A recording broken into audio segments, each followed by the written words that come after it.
Simple blouse এটা কেনেকৈ জোখ মাখ কৰিব লাগে সেইটো দেখুৱাম। এইটো হৈছে চিম্পল ব্লাউজ। এতিয়া এই ব্লাউজটো আমি জোখটো লৈ ল'ম। ব্লাউজটো প্ৰথমতে এনেকৈ ভালকৈ পাৰি লৈছোঁ।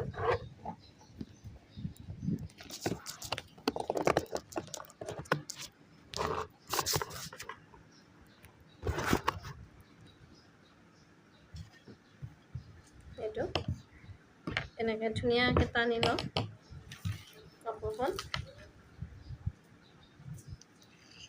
এতিয়া কান্ধি ওপৰৰ পৰা তললৈকে ইয়াতে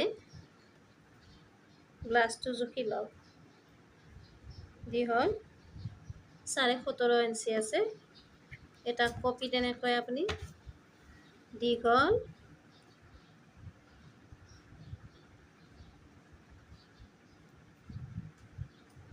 17.5 লিখি লওঁ। এতিয়া বুকুটো বুকুটো জুখিব লাগিব। ইয়াৰ হাতৰ কাষলতিৰ তলৰ পৰা এইফালে হাতৰ কাষলতিৰ তললৈকে। এতিয়া বুকুটো জুখিছোঁ আমি। বুকু আছে 21, ৰাউণ্ডত হ'ব আমাৰ 42। বুকু 42 ইঞ্চি। এতিয়া জোখক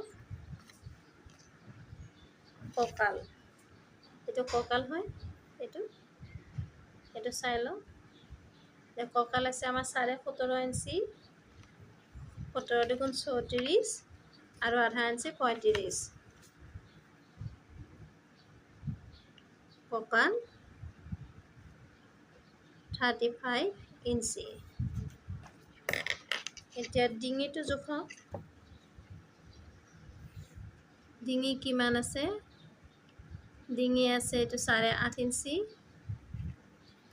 ডিঙিটো জুখিবৰ কাৰণে সুন্দৰকৈ এনেকৈ পাৰি লওঁ ব্লাউজটো। কান্ধিটো ধুনীয়াকৈ পাৰি লওঁ। এতিয়া আপুনি এইটো জোখৰ পৰা এইটো জোখলৈকে জোখক।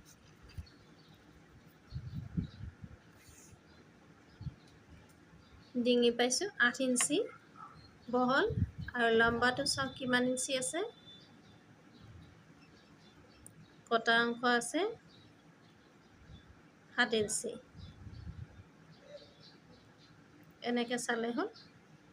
এনেকৈ চিধাকৈ ল'ব। লৈ কেনে ইয়াৰ পৰা এনেকৈ চাওক কিমান আছে 6.5 ইঞ্চি আছে।